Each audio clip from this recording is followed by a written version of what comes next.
कबीर परमेश्वर यानी कबीर देव की महिमा बताते हुए आदरणीय गरीब दास साहिब जी कह रहे हैं कि हमारे प्रभु कबीर यानी कबीर देव बंदी छोड़ हैं। बंदी छोड़ का भावार्थ है काल की कारागार से छुटवाने वाला। काल ब्रह्म के 21 ब्रह्मांडों में सर्व प्राणी पापों के कारण काल के बंदी हैं। पूर्ण परमात्मा कबीर देव कबीर साहिब पाप का विनाश कर देते हैं।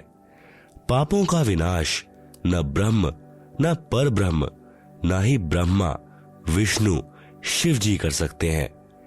केवल जैसा कर्म है उसका वैसा ही फल दे देते हैं। इसीलिए यजुर्वेद अध्याय 5 के मंत्र 32 में लिखा है, कबीरंगारिसी यानी कबीर देव कबीर परमेश्वर पापों का शत्रु है। बंभारिसी बंधनों का शत्रु अर्थात बंदी छोड़ है। इन पांचों यानी ब्रह्मा विष्णु शिव माया और धर्मराय से ऊपर सतपुरुष परमात्मा कबीर देव हैं जो सतलोक का मालिक है। शेष सर्व पर ब्रह्म ब्रह्म तथा ब्रह्मा विष्णु शिव जी व आदि माया नाशवान परमात्मा है। महाप्रलय में ये सब तथा इनके लोक समाप्त हो जाएंगे। आम जीव से कई हजार गुना ज्यादा लंबी इनकी उम्र है, परंतु जो समय निर्धारित है वह एक दिन पूरा अवश्य होगा। आदरणीय गरीब दास जी महाराज कहते हैं, शिव ब्रह्मा का राज इंद्र गिनती कहां, चार मुक्ति बैकुंठ समझ ये ता लहा, शंख जुगन की जूनी उम्र बढ़ धारिया, जा जननी कुर्बान सु कागज पारिया, ये ती उम्र बुलंद मरेगा अंतरे, सतगुरु लगे न कान न भेंटे संतरे। चाहे शंख युग की लंबी उम्र भी क्यों न हो, वह एक दिन समाप्त जरूर होगी। यदि सतपुरुष परमात्मा यानी कबीर देव कबीर साहिब के नुमाइंदे पूर्ण संत यानी गुरु जो 3 नाम का मंत्र जिसमें एक ओम तत् सत सांकेतिक है देता है तथा उसे पूर्ण संत द्वारा नाम दान करने का आदेश है, उससे उपदेश लेकर नाम की कमाई करेंगे तो हम सतलोक के अधिकारी हंस हो सकते हैं। सत्य साधना बिना बहुत लंबी उम्र कोई काम नहीं आएगी, क्योंकि निरंजन लोक में दुख ही दुख है। कबीर साहब कहते हैं, जीव ना तो थोड़ा ही भला जय सत सुमरन होए, लाख वर्ष का जीवना लेखे धरे न कोय।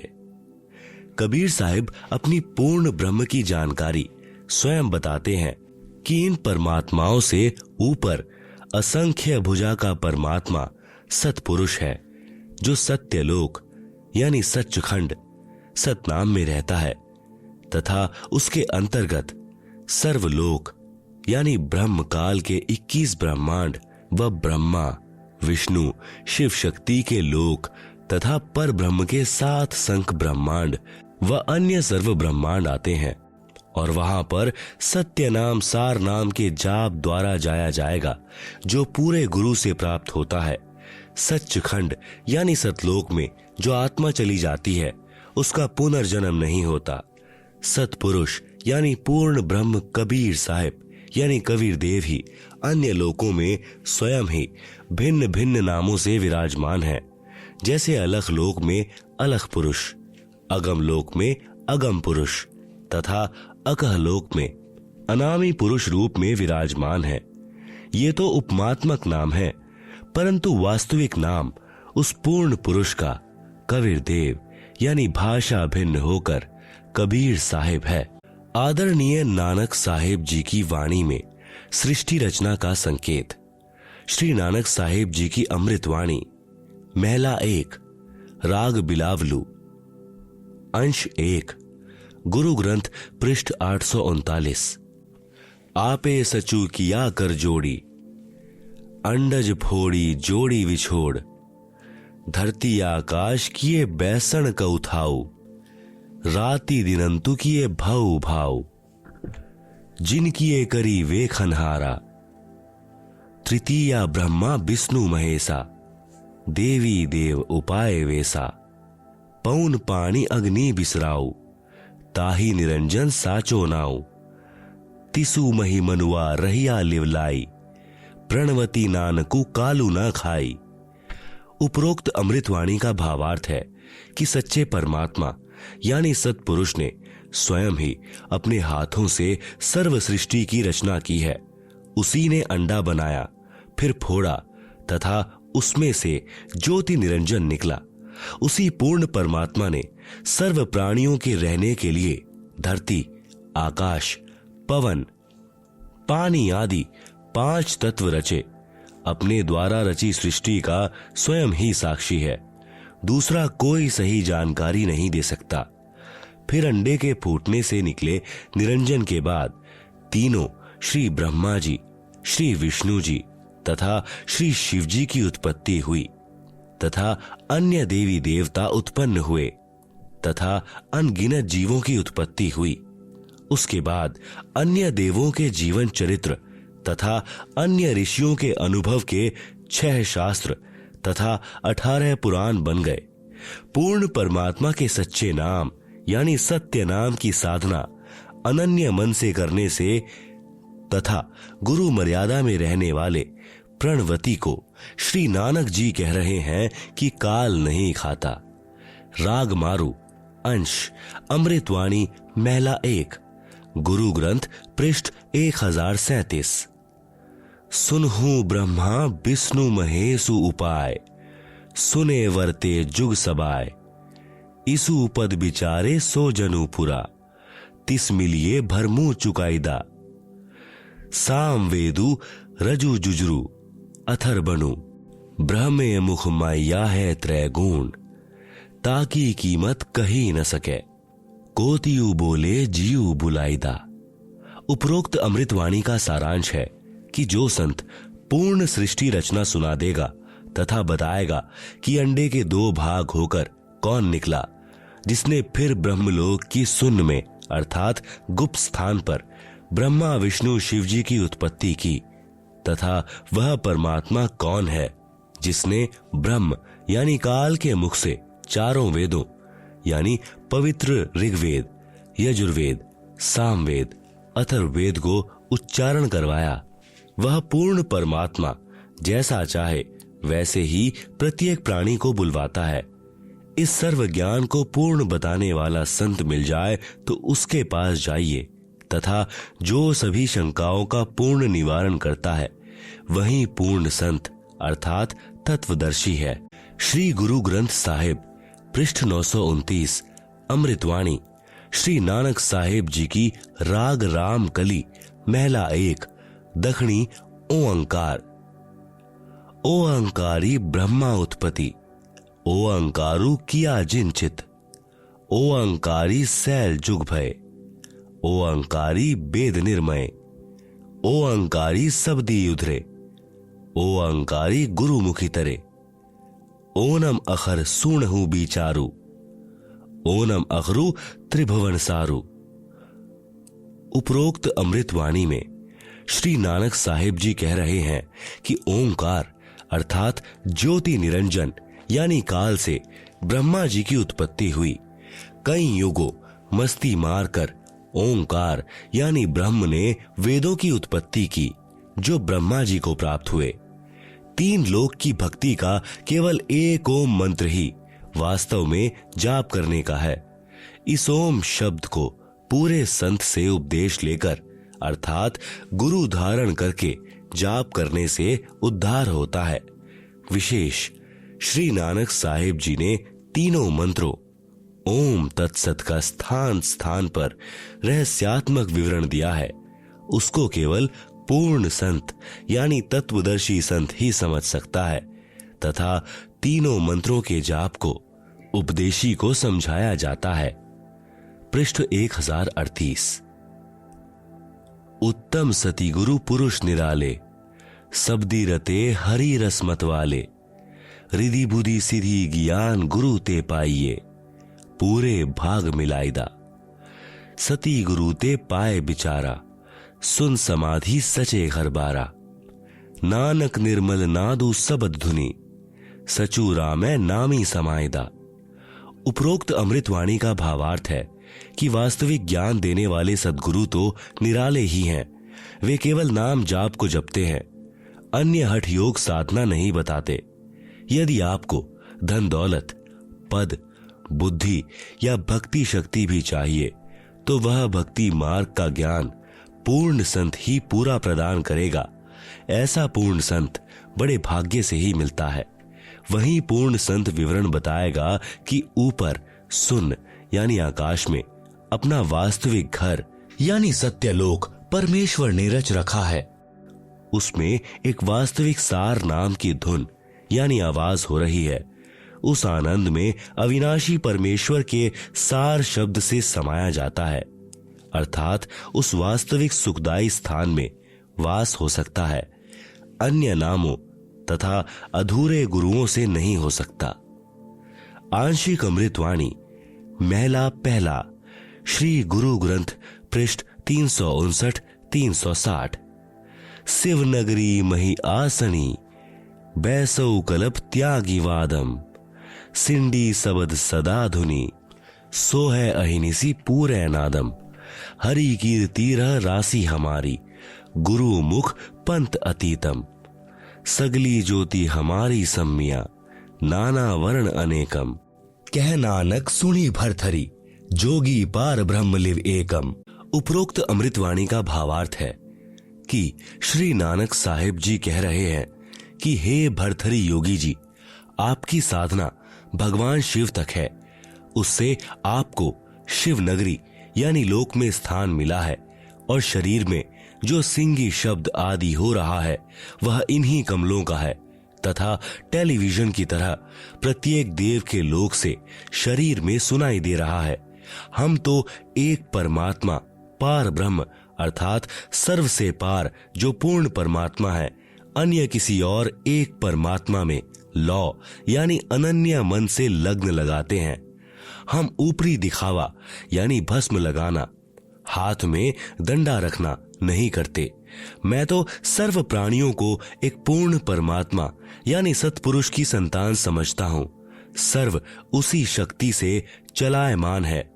हमारी मुद्रा तो सच्चा नाम जाप गुरु से प्राप्त करके करना है तथा क्षमा करना हमारा बाणा यानी वेशभूषा है। मैं तो पूर्ण परमात्मा का उपासक हूँ तथा पूर्ण सद्गुरु का भक्ति मार्ग इससे भिन्न है। अमृतवाणी राग आसा महला 1, श्री गुरु ग्रंथ पृष्ठ 420। आसा महला 1। जिनी नामू विसारिया, दूजे भरमी भुलाई। मूलू छोड़ी डाली लगे, किया पावही छाई। साहिबू मेरा एकू है, अवरू नहीं भाई। कृपा ते सुख पाइया, साचे पर थाई। गुर की सेवा सो करे, जिसु आपी कराए। नानक सिरुदे छूटिए, दरगह पति पाए। उपरोक्त वाणी का भावार्थ है कि श्री नानक साहिब जी कह रहे हैं कि जो पूर्ण परमात्मा का वास्तविक नाम भूलकर अन्य भगवानों के नामों के जाप में भ्रम रहे हैं, वे तो ऐसा कर रहे हैं कि मूल यानी पूर्ण परमात्मा को छोड़कर डालियों यानी तीनों गुण रूप रजगुण ब्रह्मा, सतगुण विष्णु, तम गुण शिव जी की सिंचाई यानी पूजा कर रहे हैं। उस साधना से कोई सुख नहीं हो सकता, अर्थात पौधा सूख जाएगा तो छाया में नहीं बैठ पाओगे। भावार्थ है कि शास्त्र विधि रहित साधना करने से व्यर्थ प्रयत्न है, कोई लाभ नहीं। इसी का प्रमाण पवित्र गीता अध्याय 16 श्लोक 23-24 में भी है।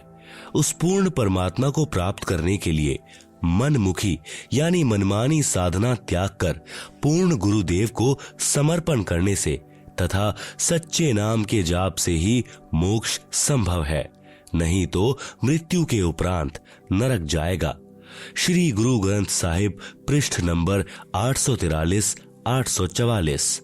बिलावलू महला 1। मैं मन चाहूं घना, साची विगासी राम। मोही प्रेम पिरे प्रभु अविनाशी राम। अविगतो हरि नाथु नाथ तिसे भावे सोथिए। कृपालु सदा दयालु दाता जिया अंदरी तू जिए। मैं आधारू तेरा तू खसमू मेरा मैं ताणु तकिया तेरो। साची सूचा सदा नानक गुर सबदी झगरू निबेर ओ।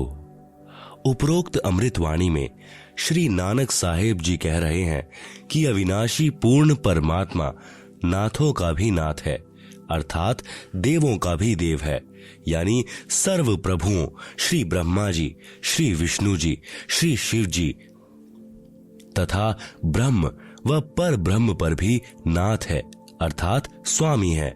मैं तो सच्चे नाम को हृदय में समा चुका हूं। हे परमात्मा, सर्व प्राणी का जीवन आधार भी आप ही हो। मैं आपके आश्रित हूं, आप मेरे मालिक हो। आपने ही गुरु रूप में आकर सत्य भक्ति का निर्णायक ज्ञान देकर सर्व झगड़ा निपटा दिया, अर्थात सर्व शंका का समाधान कर दिया। श्री गुरु ग्रंथ साहिब पृष्ठ नंबर 721, राग तिलंग महला 1। यक अर्ज गुफ्तम पेश तो दर कून करतार। हक्का कबीर करीम तू बेअब परवरदिगार। नानक बुगोयद जंतुरा तेरा चाकरा पाखाक। उपरोक्त अमृतवाणी में स्पष्ट कर दिया कि हे हक्का कबीर, आप सत कबीर यानी कून करतार शब्द शक्ति से रचना करने वाले शब्द स्वरूपी प्रभु अर्थात सर्व सृष्टि के रचनहार हो। आप ही बेऐब निर्विकार परवरदिगार सर्व के पालन करता दयालु प्रभु हो। मैं आपके दासों का भी दास हूं। श्री गुरु ग्रंथ साहिब पृष्ठ नंबर 24, राग सीरी महला 1। तेरा एक नाम तारे संसार मैं इहा आस एहो आधार। नानक नीच कहे विचार धानक रूप रहा करतार। उपरोक्त अमृतवाणी में प्रमाण किया है कि जो काशी में धानक यानी जुलाहा है, यही करतार यानी कुल का सृजनहार है। अति आधीन होकर श्री नानक साहेब जी कह रहे धानक अर्थात कबीर जुलाहा ही पूर्ण ब्रह्म यानी सतपुरुष है। विशेष उपरोक्त प्रमाणों के सांकेतिक ज्ञान से प्रमाणित हुआ सृष्टि रचना कैसे हुई। पूर्ण परमात्मा की प्राप्ति करनी चाहिए, जो पूर्ण संत से नाम लेकर ही संभव है। अन्य संतों द्वारा सृष्टि रचना की दंत कथा। अन्य संतों द्वारा जो सृष्टि रचना का ज्ञान बताया है वह कैसा है, कृपया निम्न पढ़ें। सृष्टि रचना के विषय में राधा स्वामी पंथ के संतों के व धन धन सतगुरु पंथ के संत के विचार। पवित्र पुस्तक जीवन चरित्र परम संत बाबा जयमल सिंह जी महाराज पृष्ठ नंबर 102-103 से सृष्टि की रचना। सावन कृपाल पब्लिकेशन दिल्ली। पहले सतपुरुष निराकार था, फिर इजहार यानी आकार में आया तो ऊपर के 3 निर्मल लोक बन गया तथा प्रकाश तथा मंडलों का नाद यानी धुनी बन गया।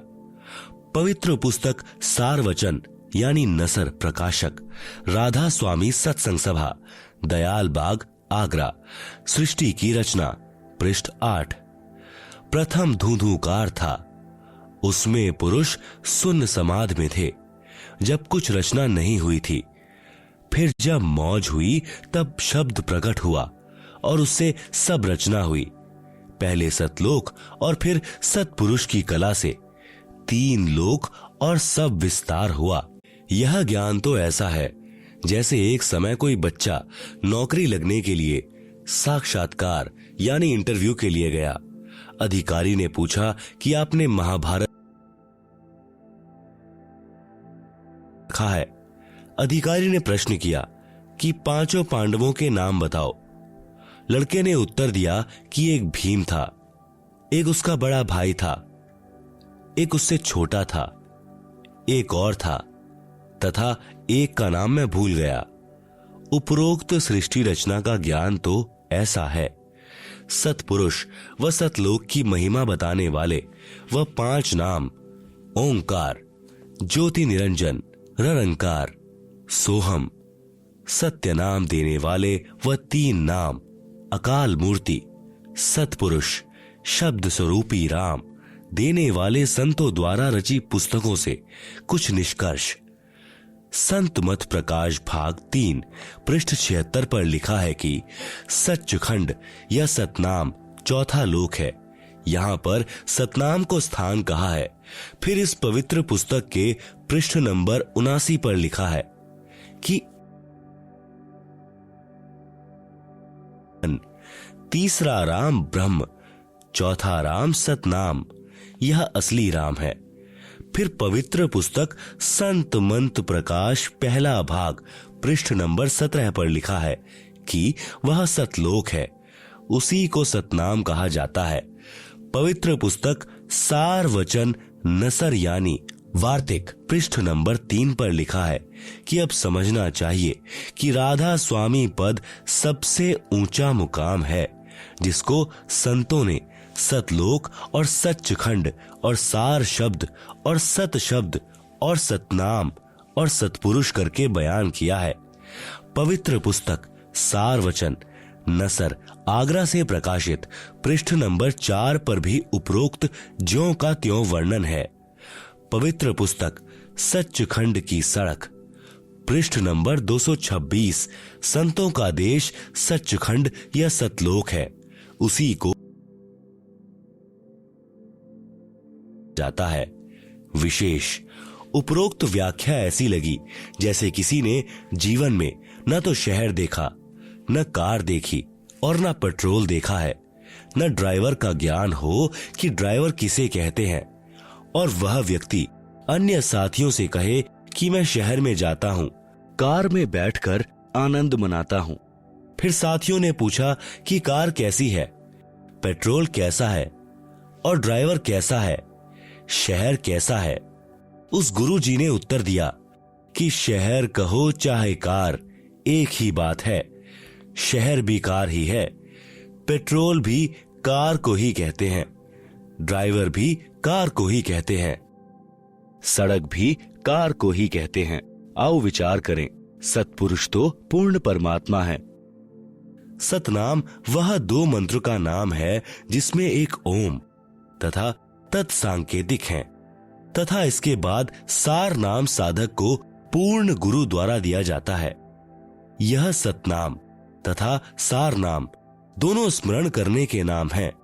सतलोक वह स्थान है जहां सतपुरुष रहता है। पुण्यात्माएं स्वयं निर्णय करें सत्य तथा असत्य का। भक्ति मर्यादा। नाम दीक्षा लेने वाले व्यक्तियों के लिए आवश्यक जानकारी। पहली, पूर्ण गुरु से दीक्षा लेनी चाहिए। पूर्ण गुरु की पहचान। आज कलयुग में भक्त समाज के सामने पूर्ण गुरु की पहचान करना सबसे जटिल प्रश्न बना हुआ है, लेकिन इसका बहुत ही लघु और साधारण सा उत्तर है कि जो गुरु शास्त्रों के अनुसार भक्ति करता है और अपने अनुयायियों अर्थात शिष्यों द्वारा करवाता है, वही पूर्ण संत है। चूंकि भक्ति मार्ग का संविधान धार्मिक शास्त्र जैसे कबीर साहिब की वाणी, नानक साहिब की वाणी, संत गरीब दास जी महाराज की वाणी, संत धर्मदास जी साहिब की वाणी, वेद, गीता, पुराण, कुरान, पवित्र बाइबल आदि है। जो भी संत शास्त्रों के अनुसार भक्ति साधना बताता है और भक्त समाज को मार्गदर्शन करता है तो वह पूर्ण संत है। अन्यथा वह भक्त समाज का घोर दुश्मन है जो शास्त्रों के विरुद्ध साधना करवा रहा है, इस अनमोल मानव जन्म के साथ खिलवाड़ कर रहा है। ऐसे गुरु या संत को भगवान के दरबार में घोर नरक में उल्टा लटकाया जाएगा। उदाहरण के तौर पर जैसे कोई अध्यापक सिलेबस यानी पाठ्यक्रम से बाहर की शिक्षा देता है तो वह उन विद्यार्थियों का दुश्मन है। गीता अध्याय नंबर 7 का श्लोक नंबर 15। न माम दुष्कृतिन मूढ़ा प्रपदन्ते नराधमा मायया अपहृत ज्ञाना आसुरम भावम आश्रिता। अनुवाद: माया के द्वारा जिनका ज्ञान हरा जा चुका है, ऐसे आसुर स्वभाव को धारण किए हुए मनुष्य में नीच दूषित कर्म करने वाले मूर्ख मुझको नहीं भजते। अर्थात वे तीनों गुणों रजगुण ब्रह्मा, सतगुण विष्णु, तम गुण शिव की साधना ही करते रहते हैं।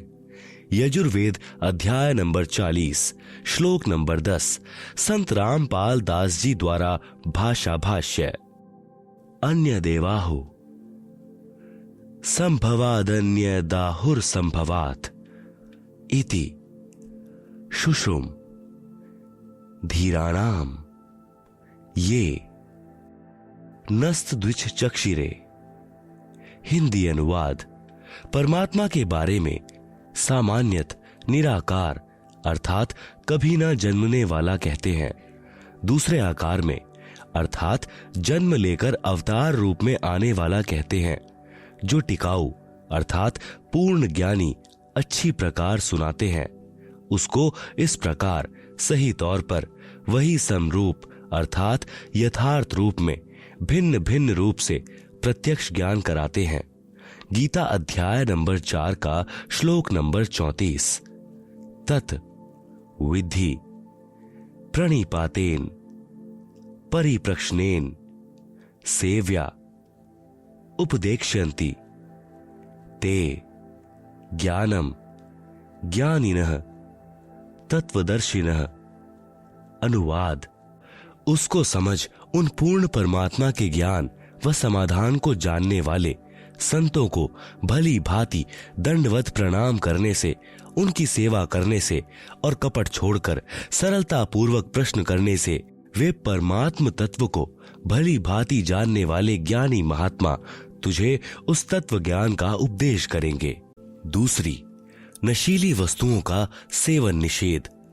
हुक्का, शराब, बियर, तंबाकू, बीड़ी, सिगरेट, हुलास, सूंघना, गुटखा, मांस, अंडा, सुल्फा, अफीम, गांजा और अन्य नशीली चीजों का सेवन तो दूर रहा, किसी को नशीली वस्तु लाकर भी नहीं देनी है। बंदी छोड़ गरीबदास जी महाराज इन सभी नशीली वस्तुओं को बहुत बुरा बताते हुए अपनी वाणी में कहते हैं कि सुरा पान मद मांसाहारी गमन करें भोगें पर नारी। 70 जन्म कटत हैं शीशम साक्षी साहिब हैं जगदीशम। पर द्वारा स्त्री का खोले 70 जन्म अंधा होवे डोले। मदिरा पीवे कड़वा पानी 70 जन्म श्वान के जानी। हुक्का हरदम पीवते लाल मिलावे धूर। इसमें संशय है नहीं जन्म पिछले सूर। सो नारी जारी करे सुरापान 100 बार। एक चिलम हुक्का भरे डूबे काली धार। सूर गऊ को खात है भक्ति बिहूने राड़। भांग तंबाकू खा गए सोचा बद है हाड़। भांग तंबाकू पी वही सुरा पान से हेत। गोस्त मट्टी खाए कर जंगली बने प्रेत। पान तंबाकू चा बही नास नाक में देत। सो तो ईराने गए ज्यों भड़ भूजे का रेत। भांग तंबाकू पी वही गोस्त गला कबाब। मोर मृग कुंभखत है देंगे कहां जवाब। तीसरी, तीर्थ स्थानों पर जाना निषेध।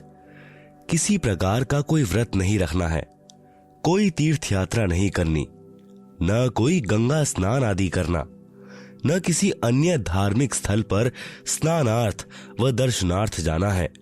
किसी मंदिर व इष्ट धाम में पूजा व भक्ति के भाव से नहीं जाना कि इस मंदिर में भगवान है।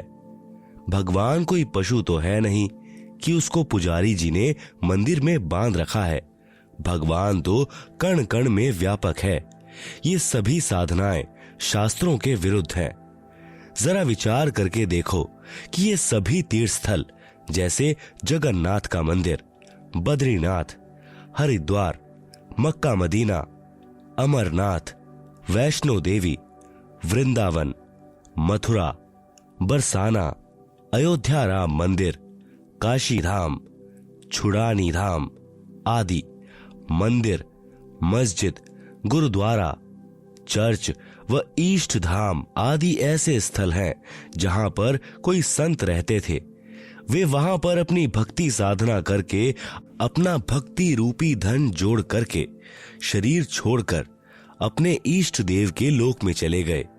तत्पश्चात उनकी यादगार को प्रमाणित रखने के लिए वहां पर किसी ने मंदिर, किसी ने मस्जिद, किसी ने गुरुद्वारा, किसी ने चर्च या किसी ने धर्मशाला आदि बनवा दी, ताकि उनकी याद बनी रहे और हमारे जैसे तुच्छ प्राणियों को प्रमाण मिलता रहे कि हमें ऐसे ही कर्म करने चाहिए जैसे कि इन महान आत्माओं ने किए हैं।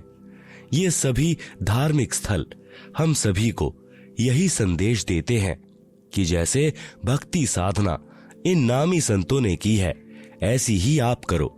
इसके लिए आप इसी तरीके से साधना करने वाले व बताने वाले संतों को तलाश करो और फिर जैसा वे कहें वैसा ही करो। लेकिन बाद में इन स्थानों की ही पूजा प्रारंभ हो गई, जो कि बिल्कुल व्यर्थ है और शास्त्रों के विरुद्ध है। ये सभी स्थान तो एक ऐसे स्थान की भांति हैं जहां पर किसी हलवाई ने भट्टी बनाकर जलेबी, लड्डू आदि बनाकर स्वयं खाकर और अपने सगे साथियों को खिलाकर चले गए। उसके बाद में उस स्थान पर न तो वह हलवाई है और न ही मिठाई, फिर तो वहां केवल भट्टी ही है।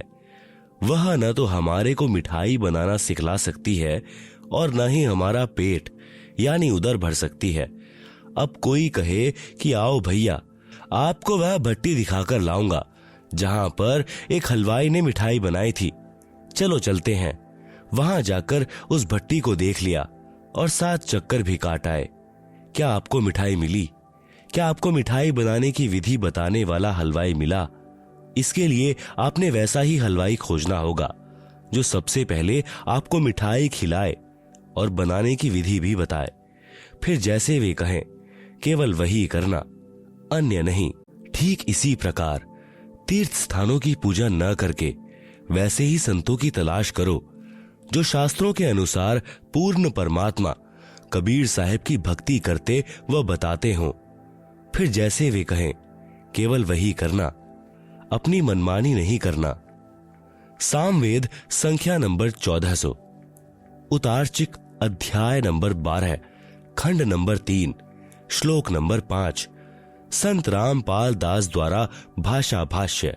भद्रा वस्त्रा समन्यावसानो महान कवि निर्वचनानि शंसन आ वच्यस्व चंवो पूयमानो विचक्षणो जागृविर्देववीतो।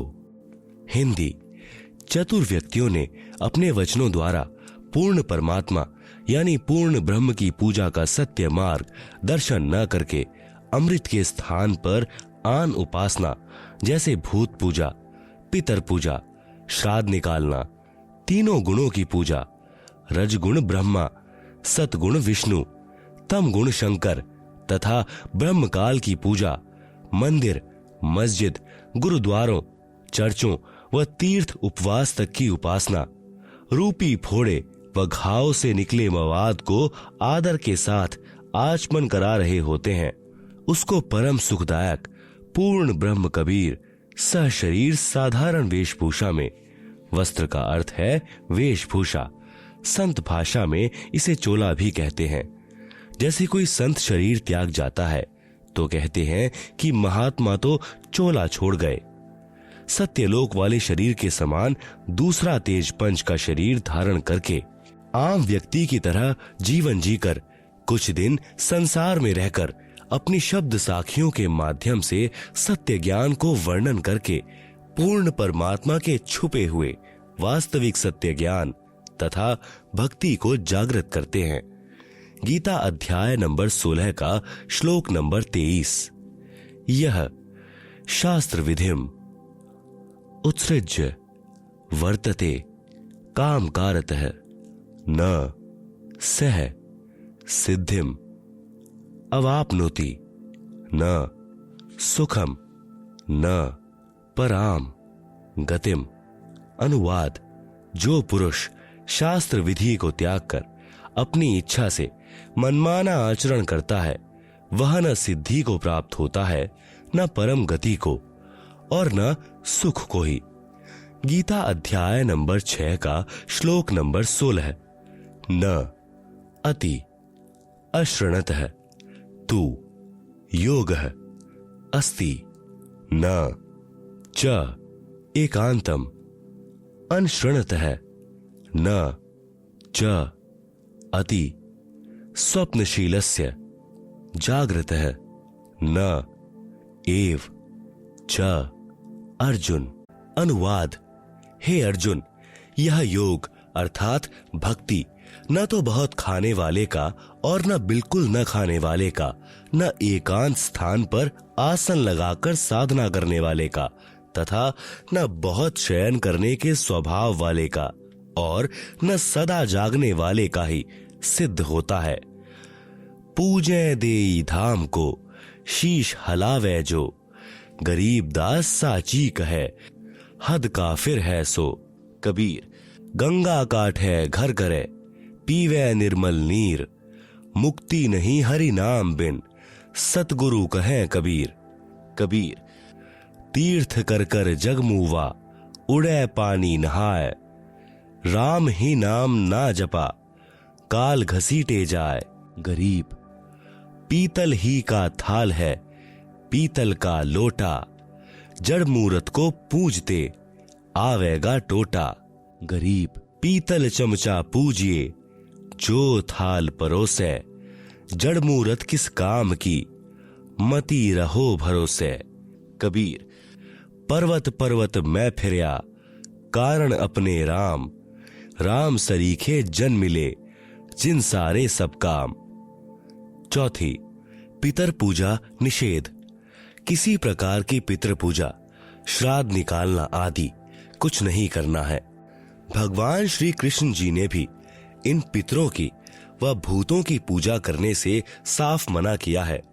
गीता जी के अध्याय नंबर 9 के श्लोक नंबर 25 में कहा है कि यान्ति देवव्रता देवान पितृऋण यान्ति पितृव्रता भूतानि यान्ति भूतेज्यः मधाजिनः अपि माम। अनुवाद: देवताओं को पूजने वाले देवताओं को प्राप्त होते हैं, पितरों को पूजने वाले पितरों को प्राप्त होते हैं, भूतों को पूजने वाले भूतों को प्राप्त होते हैं और मतानुसार पूजन करने वाले भक्त मुझसे ही लाभान्वित होते हैं। बंदी छोड़ गरीब दास जी महाराज और कबीर साहिब जी महाराज भी कहते हैं, गरीब भूत रमै सो भूत है, देव रमै सो देव, राम रमै सो राम है, सुनो सकल सुरभेव। इसलिए उस पूर्ण परमात्मा परमेश्वर की भक्ति करो जिससे पूर्ण मुक्ति होवे। वह परमात्मा पूर्ण ब्रह्म सत्पुरुष यानी सत कबीर है। इसी का प्रमाण गीता जी के अध्याय नंबर 18 के श्लोक नंबर 46 में है। यतः प्रवृत्तिर्भूतानाम येन सर्वमिदं ततं स्वकर्मणा तंभयचर्य सिद्धि विदन्ति मानवः। अनुवाद: जिस परमेश्वर से संपूर्ण प्राणियों की उत्पत्ति हुई है और जिससे यह समस्त जगत व्याप्त है, उस परमेश्वर की अपने स्वाभाविक कर्मों द्वारा पूजा करके मनुष्य परम सिद्धि को प्राप्त हो जाता है। गीता अध्याय नंबर 18 का श्लोक नंबर 62। तमेव शरणम गच्छ सर्वभावेन भारत, तत्प्रसादात् पराम शांतिम स्थानम प्राप्स्यसि शाश्वतम। अनुवाद: हे भरत वंशोद्भव अर्जुन, तू सर्वभाव से उस ईश्वर की ही शरण में चला जा। उसकी कृपा से तू परम शांति यानी संसार से सर्वदा उप्रति को और अविनाशी परम पद को प्राप्त हो जाएगा। सर्वभाव का तात्पर्य है कि कोई अन्य पूजा न करके मन कर्म वचन से एक परमेश्वर में आस्था रखना। गीता अध्याय नंबर 8 का श्लोक नंबर 22। पुरुषः स परः पार्थ भक्त्या लभ्यस्त्व नन्यया यस्यान्तः स्थानि भूतानि येन सर्वमिदं ततम्। अनुवाद। हे पंथानंदन अर्जुन, संपूर्ण प्राणी जिसके अंतर्गत हैं और जिससे यह संपूर्ण संसार व्याप्त है, वह परम पुरुष परमात्मा तो अनन्य भक्ति से प्राप्त होने योग्य है। अनन्य भक्ति का तात्पर्य है एक परमेश्वर यानी पूर्ण ब्रह्म की भक्ति करना। दूसरे देवी देवताओं अर्थात तीनों गुणों रजगुण ब्रह्मा, सतगुण विष्णु, तम गुण शिव की नहीं। गीता जी के अध्याय नंबर 15 का श्लोक नंबर 1 से 4। गीता अध्याय नंबर 15 का श्लोक नंबर 1। उधर्व मूलम अधः शाखम अश्वत्थम प्राहुः अव्ययम छंदासी यस्य पर्णानि यह तम वेद सह वेदवित्। अनुवाद।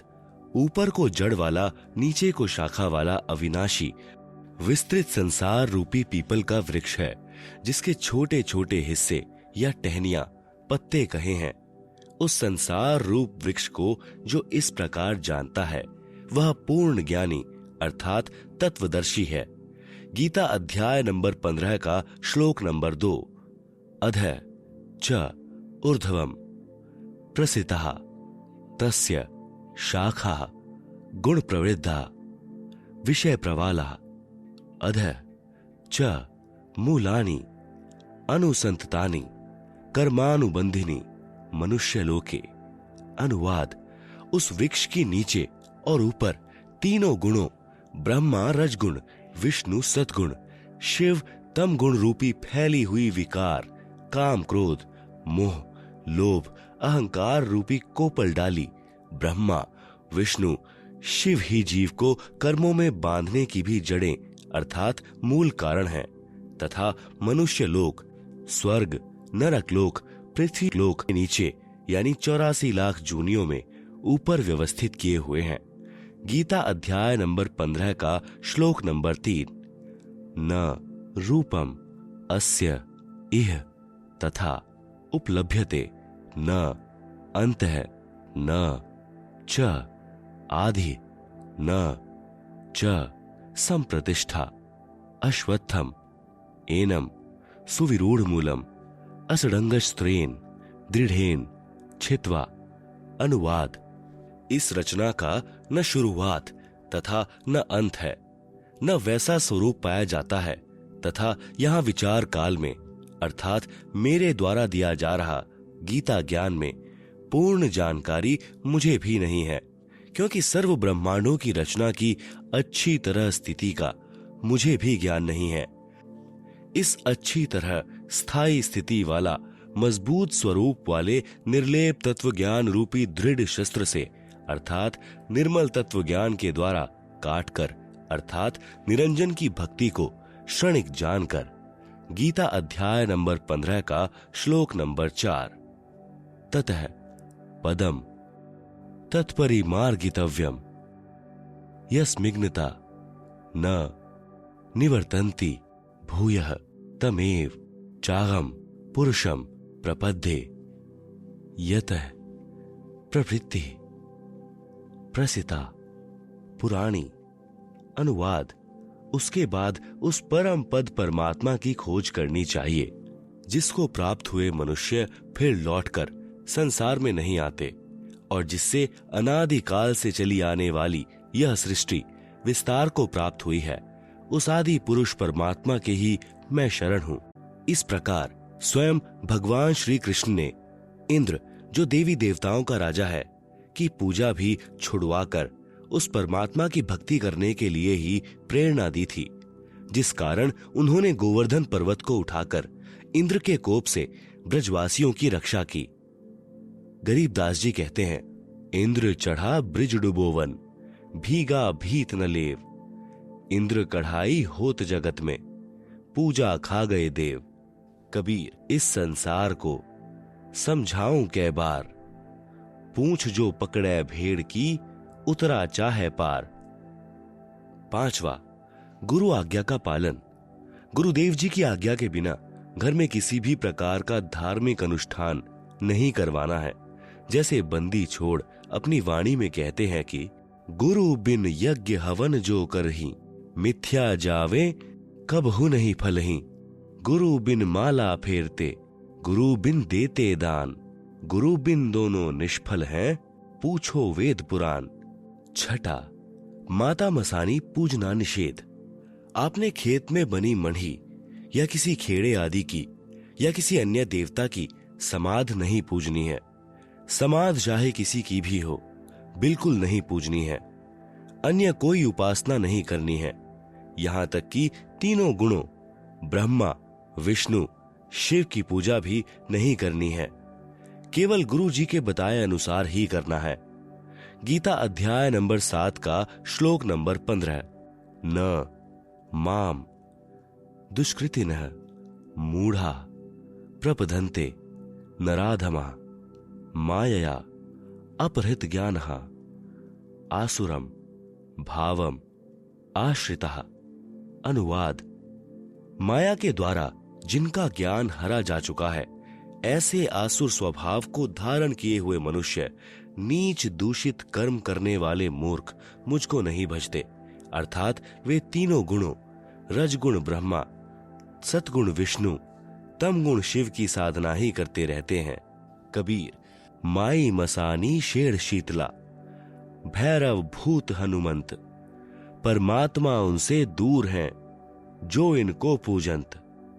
100 वर्ष तो गुरु की सेवा, एक दिन आन उपासी। वे अपराधी आत्मा, परय काल की फांसी। गुरु को तजय भजय जो आना, तापसवा को फोकट ज्ञाना।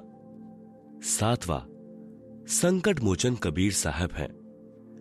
कर्म कष्ट यानी संकट होने पर कोई अन्य इष्ट देवता की या माता मसानी आदि की पूजा कभी नहीं करनी है, न किसी प्रकार की बुझा पड़वानी है।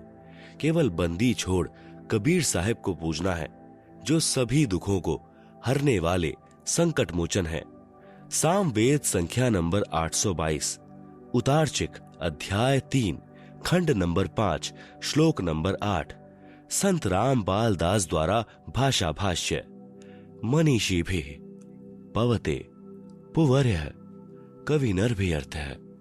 परी कोशाम अशिष्यदत् त्रितस्य नाम जन्यन मधु शरण्येन्द्रस्य वायुम संख्या वर्धयन।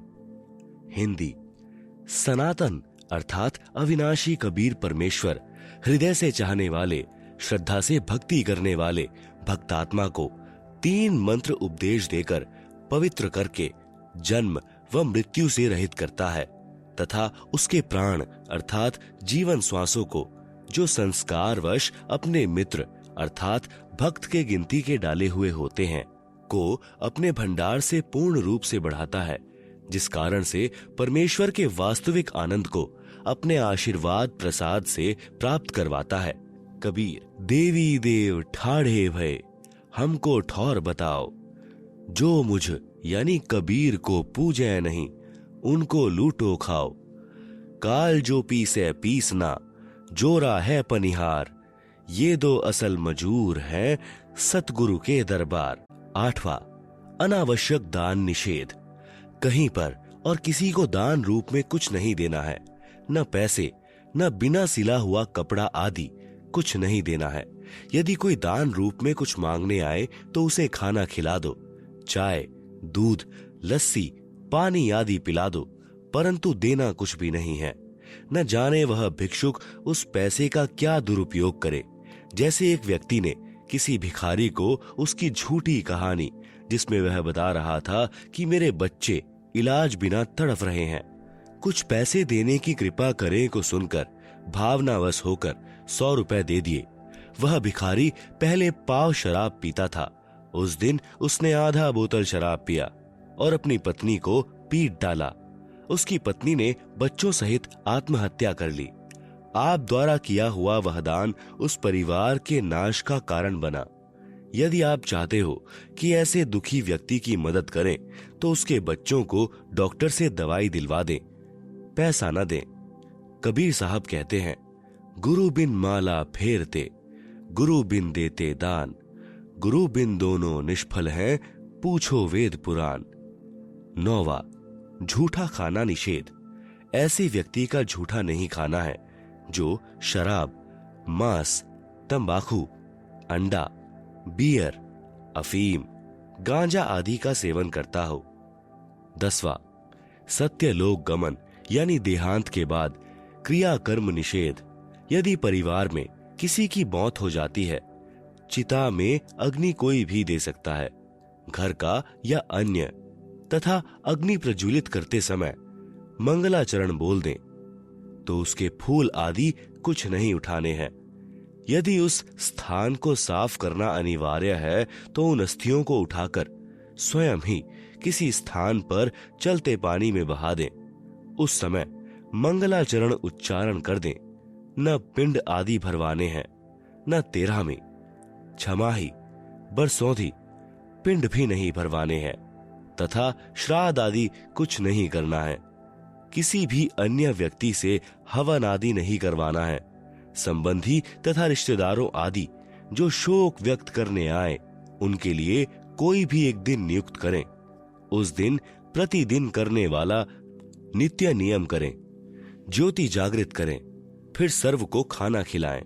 यदि आपने उसके यानी मरने वाले के नाम पर कुछ धर्म करना है तो अपने गुरुदेव जी की आज्ञा लेकर बंदी छोड़ गरीब दास जी महाराज की अमृतमयी वाणी का अखंड पाठ करवाना चाहिए। यदि पाठ करने की आज्ञा न मिले तो परिवार के उपदेशी भक्त 4 दिन या 7 दिन घर में एक अखंड ज्योत देशी घी की जलाएं तथा ब्रह्म गायत्री मंत्र प्रतिदिन 4 बार करें तथा 3 या 1 बार के मंत्र का दान संकल्प सतलोकवासी को करें। जैसा उचित समझें 1, 2, 3 तक मंत्र के जाप का फल उसे दान करें। प्रतिदिन की तरह ज्योति व आरती नाम स्मरण करते रहना है, याद रखते हुए कि साथी हमारे चले गए, हम भी चालनहार, कोई कागज में बाकी रह रही, ताते लाग रही वार, देह पड़ी तो क्या हुआ, झूठा सभी पटीट, पक्षी उड़िया आकाश को, चलता कर गया बीट। कर्म कांड के विषय में सत्य कथा। मेरे यानी संत रामपाल दास के पूज्य गुरुदेव स्वामी राम देवानंद जी महाराज को 16 वर्ष की आयु में किसी महात्मा के सत्संग सुनने से वैराग हो गया था। एक दिन वे खेतों में गए हुए थे। पास में ही वन था। वे वन में जाकर किसी मृत जानवर की हड्डियों के पास अपने कपड़े फाड़कर फेंक जाते हैं और स्वयं महात्मा जी के साथ चले जाते हैं। जब उनकी खोज हुई तो उनके घर वालों ने देखा कि वन में हड्डियों के पास फटे हुए कपड़े पड़े हैं, तो उन्होंने सोचा कि किसी जंगली जानवर ने उन्हें खा लिया है। उन कपड़ों तथा हड्डियों को उठाकर घर पर ले आते हैं और अंतिम संस्कार कर देते हैं। उसके बाद 13वीं तथा छमाही करते हैं और फिर श्राद्ध शुरू हो जाते हैं। जब मेरे पूज्य गुरुदेव बहुत वृद्ध हो चुके थे तो वे एक बार घर पर गए। तब उन घर वालों को यह पता चला कि ये जीवित हैं और घर छोड़कर चले गए थे। उन्होंने बताया कि जब ये घर छोड़कर चले गए थे तो इनकी खोज हुई। वन में इनके कपड़े मिले, उनके पास कुछ हड्डियां पड़ी थी, तो हमने सोचा कि किसी जंगली जानवर ने इनको खा लिया है और उन कपड़ों तथा हड्डियों को घर पर लाकर अंतिम संस्कार कर दिया। फिर मैंने यानी संत रामपाल दास ने मेरे पूज्य गुरुदेव के छोटे भाई की पत्नी से पूछा कि जब हमारे पूज्य गुरुदेव घर छोड़कर चले गए थे तो तुमने पीछे से क्या किया। उसने बताया कि जब मैं ब्याही आई थी तो उस समय मुझे इनके श्राद्ध निकलते मिले थे। मैं अपने हाथों से इनके लगभग 70 श्राद्ध निकाल चुकी हूँ। उसने बताया कि जब घर में कोई नुकसान हो जाता था, जैसे कि भैंस का दूध न देना धन में खराबी आ जाना, कोई और नुकसान हो जाना आदि, तो हम सियानों के पास बूझा पड़वाने के लिए जाते थे। तो वे कहते थे कि तुम्हारे घर में कोई निसंतान यानी अनमैरिड मरा हुआ है, तुम्हारे को वह दुखी कर रहा है, फिर हम उसके कपड़े आदि देते हैं। तब मैंने कहा कि ये तो दुनिया का उद्धार कर रहे हैं, ये किसको दुख दे रहे थे, ये तो अब सुखदाता हैं। फिर मैंने यानी संत रामपाल जी महाराज ने उस वृद्धा से कहा कि अब तो ये आपके सामने है, अब तो ये व्यर्थ की साधना जैसे श्राद्ध निकालने बंद कर दो। तब उसने कहा कि यह तो पुरानी रिवाज है, यह कैसे छोड़ दूं? अर्थात हम अपनी पुरानी रिवाजों में इतने लीन हो चुके हैं कि प्रत्यक्ष प्रमाण होने पर कि वह गलत कर रहे हैं छोड़ नहीं सकते। इससे प्रमाणित होता है कि श्राद्ध निकालना, पितर पूजा करना आदि सब व्यर्थ है।